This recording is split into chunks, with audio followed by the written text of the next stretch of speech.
Halo teman-teman semua, jadi di sini, kami akan menjelaskan Adaptive Neuron Fuzzy Interference System atau ANFIS.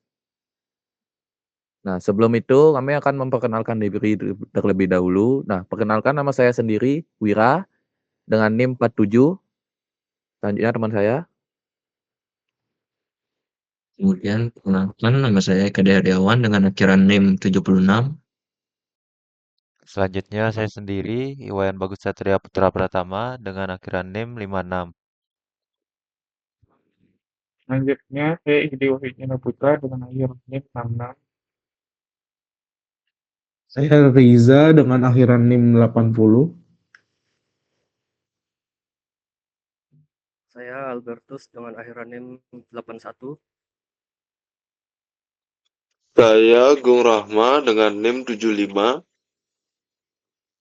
Oke, jadi, sebelum itu kami akan menjelaskan definisi terlebih dahulu. Nah, neurofazi adalah gabungan dari 2 sistem, yaitu sistem logika fazi dan jaringan syaraf tiruan. Nah, sistem neurofazi berdasarkan pada sistem inversi fazi yang dilatih menggunakan algoritma pembelajaran yang diturunkan dari sistem jaringan syaraf tiruan. Nah, jadi ANFIS ini adalah sebuah sistem yang menggabungkan logika fazi dengan jaringan syaraf tiruan. Sistem ini menggunakan logika fazi untuk menangani ketidakpastian dan informasi yang tidak pasti. Sementara jaringan saraf tiruan memberikan kemampuan belajar dari data dengan mengintegrasikan kedua pendekatan ini. Nah, ANFIS ini dapat membentuk model yang adaptif dan cerdas untuk berbagai aplikasi. Selanjutnya akan dijelaskan oleh teman saya.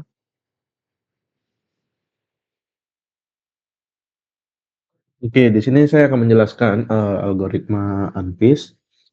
Algoritma Adaptive Neurophagy Inference System atau ANFIS adalah metode yang menggabungkan kecerdasan buatan, artificial intelligence, dan logika fuzzy untuk memodelkan hubungan antara input dan output data yang kompleks. ANFIS mengadopsi karakteristik adaptif dari jaringan saraf tiruan, neural network, dan keunggulan interpretasi logika fuzzy untuk membuat model prediksi yang akurat dan dapat diinterpretasikan. Selanjutnya akan dijelaskan teman saya. Kemudian, saya akan menjelaskan tentang struktur ANFIS. Struktur ANFIS memiliki 5 layer, yaitu untuk layer pertama yaitu simple adaptive dengan parameter yang dapat berubah. Untuk usi keanggotaan yang sering digunakan adalah bentuk lonceng, bell, dan Gaussian. Kemudian untuk layer 2 itu simple non-adaptive dengan parameter tetap. Fungsinya untuk mengalihkan setiap sinyal masukan yang masuk. Kemudian untuk layer 3 ada simple non-adaptive yang menampilkan derajat pengaktifan ternormalisasi. Rasio keluaran simpul ke I pada lapisan sebelumnya dibandingkan dengan seluruh keluaran lapisan sebelumnya. Kemudian untuk layer 4 itu simple adaptive dengan parameter berubah. Kemudian untuk layer kelima, satu simpul tetap yang menjumlahkan semua masukan. Berikut merupakan struktur ANFIS. Kemudian akan dilanjutkan oleh teman saya.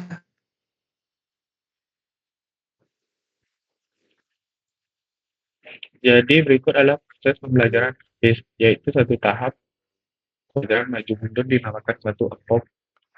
Pembelajaran hybrid terdiri atas 2 bagian, yaitu arah maju forward thrust dan arah mundur backward thrust backslide. Berikut adalah model jaringan saraf feed forward, yaitu ada input layer, hidden layer 1, hidden layer 2, dan output layer. Selanjutnya akan dijelaskan oleh teman saya.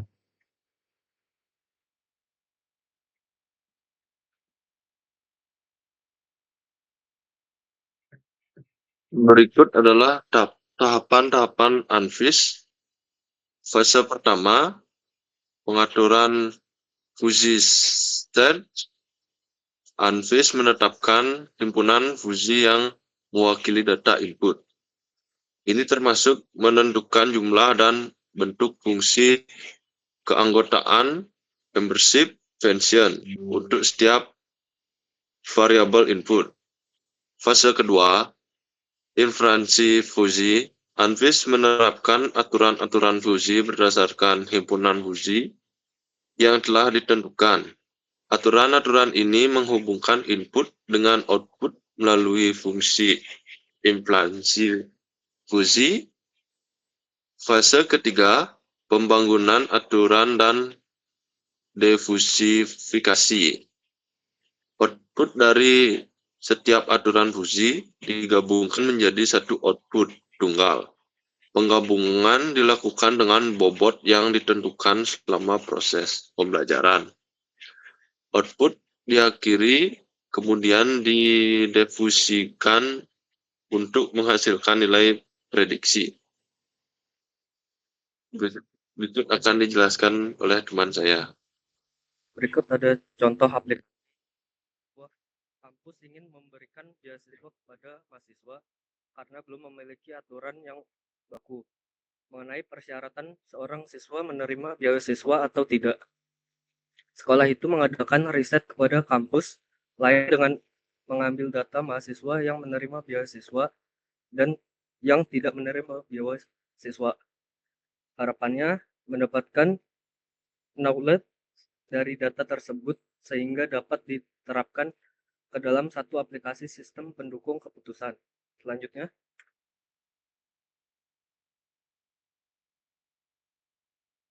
berikut ada data sampel. Yang pertama ada mahasiswa, yang kedua ada IPK, ketiga tingkat kemiskinan, dan terakhir ada perolehan beasiswa. Selanjutnya, kesimpulannya, ANFIS dalam MATLAB adalah metode yang menggabungkan jaringan saraf tiruan dengan logika fuzzy untuk memodelkan sistem yang kompleks dan non-linear. ANFIS menggunakan struktur jaringan saraf yang mengoptimalkan parameter sistem fuzzy melalui pembelajaran, sehingga menghasilkan model yang lebih akurat dan adaptif. Dalam MATLAB, ANFIS diimplementasikan dengan 5 lapisan, yaitu fasifikasi, mengubah inputan menjadi derajat anggota fuzzy, pembentukan aturan fuzzy, normalisasi, difusifikasi, menghasilkan output grapes, dan output akhir. MATLAB menyediakan toolbox yang memudahkan implementasi dan latihan ANFIS untuk berbagai aplikasi. Selanjutnya,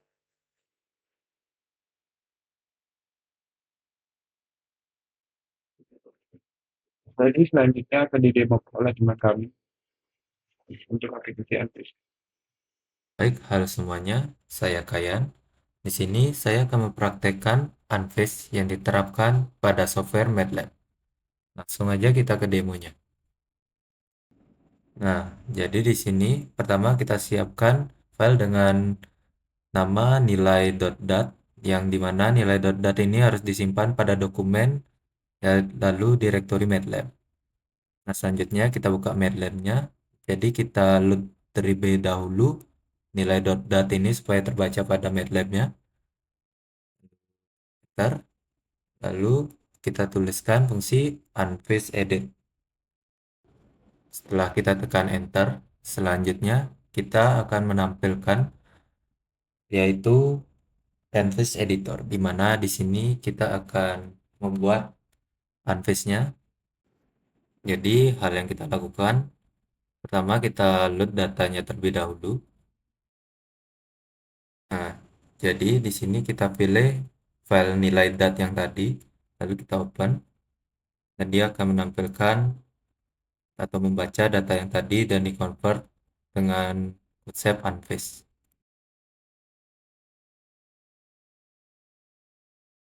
Lalu kita klik generate freeze dan kita ubah value-nya menjadi 3 dan 2. Lalu kita tekan OK. Nah, selanjutnya kita klik structure-nya, di mana structure ini dia untuk rule-nya itu udah mengeluarkan keluaran yaitu sebesar atau sebanyak 6 rule. Lalu kita tekan close. Nah, lalu langsung saja kita klik train now.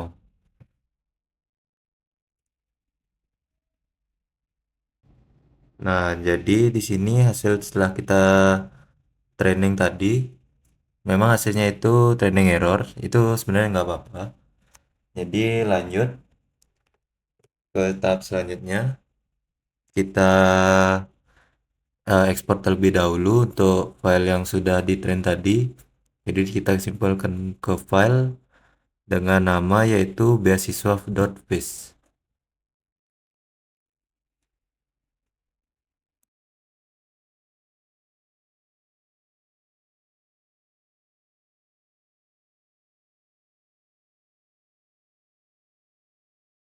Nah, jadi setelah kita save beasiswa fish tadi, lalu sekarang kita declare pada fungsi fuzzy dengan menuliskan fuzzy.beasiswa. Nah, jadi di sini dia akan menampilkan tampilan dari fuzzy logic designernya. Lalu kita view surface-nya. Setelah kita lihat, jadi seperti ini tampilan dari surface dari gininya, fuzzy-nya. Jadi tujuannya yaitu untuk kita melihat skema dari fuzzy di data yang kita berikan seperti apa. Setelah itu kita close saja.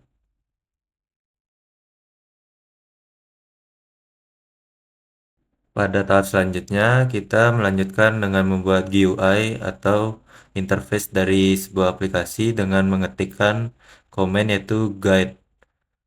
Nah, di sini setelah kita mengetikkan komen guide itu, dia akan menampilkan seperti tempat designing untuk GUI-nya untuk memudahkan kita memasukkan datanya dan supaya juga terlihat memiliki user interface-nya. Jadi kita desain dengan sedemikian rupa.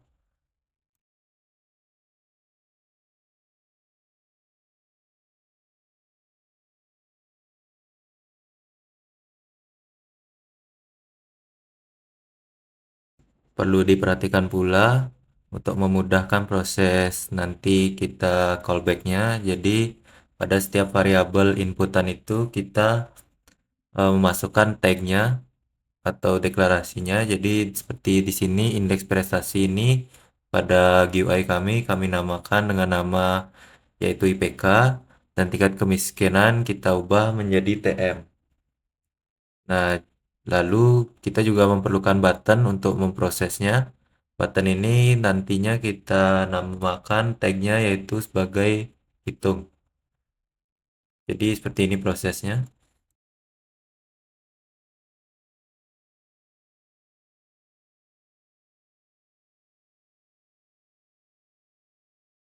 Nah, jadi setelah kita selesai mendesain, selanjutnya kita klik menu view yaitu lalu editor dan di sini kita menyimpan file dari GUI-nya untuk penamaan bebas.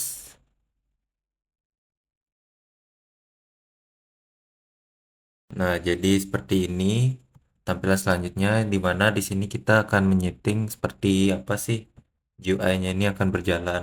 Sisal inputan apa aja yang diterima, lalu ketika klik hitung itu apa yang akan terjadi. Jadi di sini kita akan memprogram gitu bagaimana sih proses dari GUI-nya. Jadi untuk memudahkan kita mengetahui kode mana yang akan diubah untuk apa aja sih misalnya GUI-nya yang digunakan, jadi kita klik kanan pada atributnya, lalu kita klik view callbacks dan kita klik callback. Nah, jadi dia akan langsung berada pada code yang mana sih sebenarnya eh, file ini atau atribut ini digunakan itu. Jadi seperti ini kode yang kami gunakan untuk pada setiap dari atribut functionnya. Nah, di sini kita memprogram pada function IPK callback. Jadi di sini IPK callback itu dia menggunakan objek, event, data, dan handles, di mana objek ini merupakan kontrol ke elemen UI-nya. Lalu event data ini dia yaitu seperti direservasi untuk versi MATLAB yang mendatang nanti. Jadi dia itu hanya untuk persiapan untuk kedepannya, dan handles ini dia itu seperti fungsi untuk menyimpan data. Jadi di sini PK kita menggunakan function string to double ini yang digunakan yaitu pada objek dan lalu dikonversi itu dari string. Jadi maksudnya itu dia itu mengubah elemen string menjadi double. Nah, lanjut ke objek selanjutnya itu yaitu callback TM, di mana di sini juga sama seperti pada IPK, jadi penggunaan objek, event data, dan handles, dan seperti yang juga sama. Jadi struktur code-nya kurang lebih sama, namun hanya berbeda pada variabelnya aja, di mana di sini kita gunakan pada tingkat kemiskinan.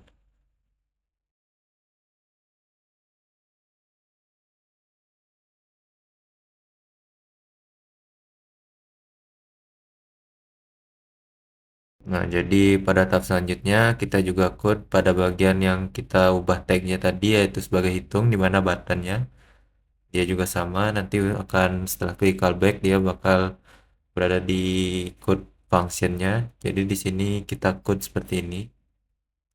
Nah, jadi untuk tujuannya yaitu untuk menghitung apakah beasiswa yang diperoleh berdasarkan input, di mana tag tadi yaitu IPK dan TM, dia itu menggunakan sistem inferensi fuzzy atau phase berdasarkan yang tadi kita ekspor itu.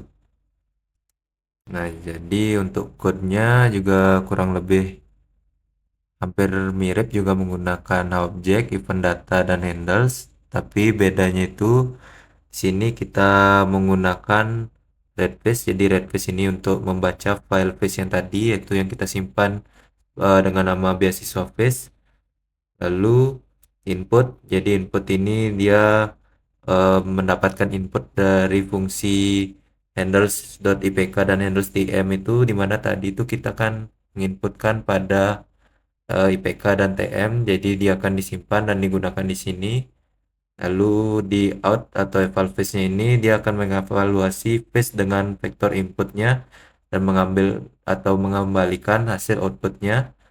Nah, di sini juga isi fungsi if else. Jadi if ketika outputnya itu dia 0,8, nanti memeriksa apakah output yang diberikan itu di bawah 0,8. Ketika iya, maka dia akan menampilkan tidak dapat beasiswa, dan ketika berada lebih dari 0,8 dia akan menampilkan memperoleh beasiswa. Jadi kurang lebih seperti itu kode yang digunakan pada tag button dari hitung ini. Pada proses terakhir kita akan menjalankan program GUI-nya. Nah, dia akan menampilkan seperti ini. Di pada pertama kita akan mencoba ketika mahasiswa dia mendapatkan IPK, jadi kita menggunakan IPK itu 3,5 dan tingkat kemiskinannya itu 2,5. Nah, jadi dia akan menghasilkan output mendapat beasiswa, dan ketika kita mencoba inputan di mana dia berada di bawah 0,8 tadi itu 1,5 pada IPK dan 1 pada tingkat kemiskinan. Ketika kita run, dia tidak mendapat atau mendapat keluaran tidak mendapat beasiswa. Oke, sekian dari kelompok kami. Maaf jika ada salah kata atau perbuatan yang kami perbuat. Sekian, terima kasih.